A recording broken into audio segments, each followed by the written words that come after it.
কাল ২১শে জুলাই তৃণমূলের মেগা কর্মসূচি। ধর্মতলায় তৈরি হচ্ছে শহীদ সমাবেশের ত্রিস্তরীয় মঞ্চ। জেলা থেকে কলকাতামুখী কর্মী সমর্থকরা গীতাঞ্জলি স্টেডিয়াম সহ বিভিন্ন জায়গায় থাকার ব্যবস্থা করা হয়েছে তাদের। মূল মঞ্চের উচ্চতা ১৩ ফুট, বসবেন মমতা, অভিষেক সহ শীর্ষ নেতৃত্ব। দ্বিতীয় মঞ্চের উচ্চতা ১২ ফুট, বসবেন শহীদ পরিবারের সদস্যরা। আর তৃতীয় মঞ্চ ১১ ফুট উঁচু, বসবেন তৃণমূলের জনপ্রতিনিধি ও অন্যান্য শীর্ষ নেতারা। ত্রিস্তরীয় এই মঞ্চের দৈর্ঘ্য ৮০ ফুট, প্রস্থ ৪২ ফুট। লোহার কাঠামো দিয়ে তৈরি হচ্ছে মঞ্চ, বসতে পারবেন মোট ৬০০ জন। আগামীকাল ২১শে জুলাই তৃণমূলের মেগা কর্মসূচি আগামীকাল, আর তার জন্যই ধর্মতলায় তৈরি হচ্ছে শহীদ সমাবেশের ত্রিস্তরীয় মঞ্চ। ২৬-এর বিধানসভা নির্বাচনের আগে শেষ ২১শে জুলাই, তাই তৃণমূলের শীর্ষ নেতৃত্বের তরফ থেকে কি বার্তা দেওয়া হয় সেদিকেই নজর রয়েছে সকলে। জেলা থেকে কলকাতামুখী কর্মী সমর্থকরা গীতাঞ্জলি স্টেডিয়াম সহ শহরের বিভিন্ন জায়গায় থাকার ব্যবস্থা করা হয়েছে তাদের। ৩টি মঞ্চ তৈরি করা হয়েছে, তার মধ্যে যেটি মূল মঞ্চ তার উচ্চতা ১৩ ফুট, বসবেন মমতা বন্দ্যোপাধ্যায়, অভিষেক বন্দ্যোপাধ্যায় সহ শীর্ষ নেতৃত্বরা। দ্বিতীয় মঞ্চের উচ্চতা ১২ ফুট, বসবেন শহীদ পরিবারের সদস্যরা।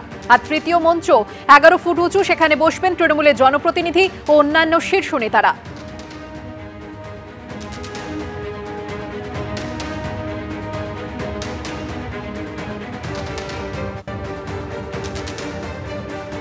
ছাব্বিশের ভোটের আগে তৃণমূলের শেষ ২১শে জুলাই কোন পথে মিছিল এগোবে তা জানালো কলকাতা পুলিশ।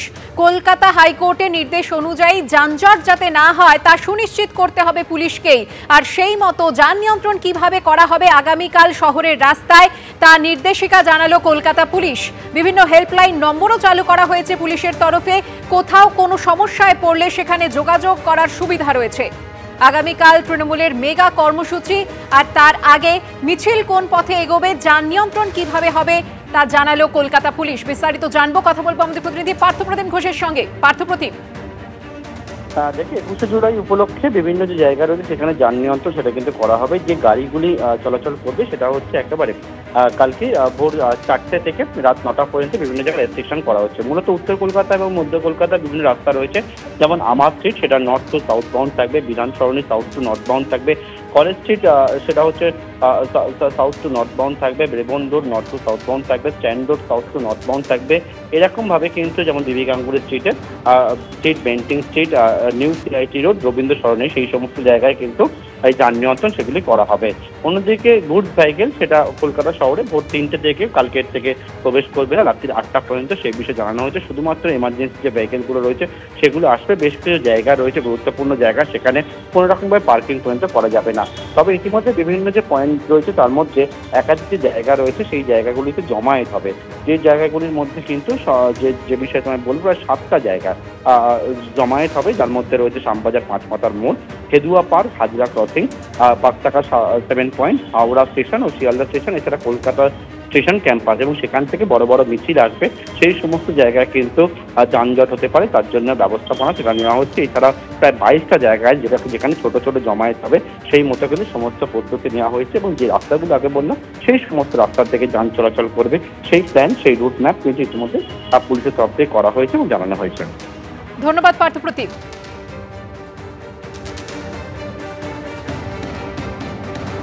ট্রাফিক নিয়ন্ত্রণ কিভাবে করা হবে তা আপনাদের জানালেন আমাদের প্রতিনিধি। আগামীকাল ২১শে জুলাই তৃণমূলের মেগা কর্মসূচি প্রস্তুতি তুঙ্গে। শেষ মুহূর্তের প্রস্তুতি এই মুহূর্তে চলছে ধর্মতলায়। তৈরি হচ্ছে শহীদ সমাবেশের ত্রিস্তরীয় মঞ্চ। গীতাঞ্জলি স্টেডিয়াম সহ বিভিন্ন জায়গায় তৃণমূলের কর্মী সমর্থকদের থাকার ব্যবস্থা করা হয়েছে। যে মঞ্চগুলি তৈরি করা হয়েছে, মোট ৩টি মঞ্চ রয়েছে, যার মধ্যে মূল মঞ্চের উচ্চতা ১৩ ফুট, যেখানে বসবেন মমতা বন্দ্যোপাধ্যায়, অভিষেক বন্দ্যোপাধ্যায় সহ শীর্ষ নেতৃত্ব। দ্বিতীয় মঞ্চ যার উচ্চতা ১২ ফুট, সেখানে বসবেন শহীদ পরিবারের সদস্যরা। দেখো, ২৬-এর বিধানসভা ভোটের আগে এটাই হচ্ছে শেষ ২১শে জুলাই, এবং এই ২১শে জুলাই দিনটা তৃণমূল কংগ্রেসের পক্ষ থেকে তারা কিন্তু শহীদ স্মরণে পালন করে থাকেন, শহীদ দিবস হিসেবে তৃণমূল কংগ্রেস পালন করে থাকে। এবং এই মঞ্চ থেকে তৃণমূল একটা দিশা দেখায় যে বিধানসভা নির্বাচনে দল কোন দিকে চলবে, কিভাবে এগোতে হবে, কি তাদের লক্ষ্য, কি তাদের বক্তব্য, কোন বক্তব্য নিয়ে তারা মানুষের কাছে পৌঁছবেন, কিভাবে সংগঠনকে মজবুত করতে হবে, এই ধরনের কিন্তু বক্তব্য থাকে। পাশাপাশি অনেকগুলো 21শে জুলাইতে যেটা দেখা গিয়েছে যে নতুনরা অনেকে আছেন যারা দলেতে তৃণমূলেতে যোগদান করছেন, সেরকম চমকও অনেক সময়ই থাকে। তো এই সমস্ত চমক কিন্তু থাকে হচ্ছে এই 21শে জুলাইয়ের মঞ্চে। তার পাশাপাশি একটা বার্তা থাকে সুনির্দিষ্ট দলের পক্ষ থেকে। তো সুতরাং সেই জন্য এই মেগা ইভেন্টের জন্য ইতিমধ্যেই তোমাকে দেখিয়ে দেব যে মঞ্চ কিন্তু প্রায় প্রস্তুত হয়ে গিয়েছে। যেরকম বলছিলে যে মঞ্চের 3টে ভাগ রয়েছে, একদম শেষের দিকে যেটা আমরা দেখছি সেটা সবথেকে উঁচু ভাগ, তারপরে মাঝখানের ভাগটা এবং সামনের অংশটা হচ্ছে সবথেকে নিচু। কিন্তু সামনের অংশ নিচু হলেও সামনের যে অংশটা দেখছো তার বাঁদিকে একটা পোডিয়ামের মতো অংশ কিন্তু করা হয়েছে, যেমনটা মনে করা হচ্ছে যেখান থেকে তৃণমূল নেত্রী মমতা বন্দ্যোপাধ্যায়, অভিষেক বন্দ্যোপাধ্যায় তারা কখনো একদম পিছন দিকের যে মঞ্চটা রয়েছে সেখানে থাকবেন, আবার তারা সামনে আসবেন। এই পোডিয়াম থেকে তারা সাধারণ মানুষের সঙ্গে কমিউনিকেট করবেন, সাধারণ মানুষের উদ্দেশ্যে বার্তা দেবেন। এরকমভাবে তারা কিন্তু যাতায়াত একটা করার একটা ব্যবস্থা রাখা হয়েছে। অন্যদিকে তোমাকে দেখাবো যে ধর্মতলা চত্বর, এই ভিক্টোরিয়া হাউসের ঠিক ওপরে দেখো যে নজরদারির জন্য এরকম একটা ভিআইপিদের উপস্থিত থাকবে, তো ভিভিআইপিরা উপস্থিত থাকবেন, নিরাপত্তার একটা বিষয় রয়েছে। ভিক্টোরিয়া হাউসের ওপরে পুরোপুরি পুলিশের টেন্ট করা হয়েছে, যেখান থেকে কিন্তু নজরদারি চালানো হবে। সেখানে 3টে টেন্ট আমরা দেখতে পাচ্ছি এখনো অবধি করা হয়েছে। অন্যদিকে তোমাকে দেখাবো যে এখানে এই ধর্মতলা চত্বর বা এসপ্ল্যানেড চত্বর, সেই চত্বর কিন্তু পুরোপুরি হোর্ডিং দিয়ে ঢেকে দেওয়া হয়েছে, যেখানে মমতা বন্দ্যোপাধ্যায়েরই মুখ রয়েছে এবং ধর্মতলা চলোর ডাক দেওয়া রয়েছে।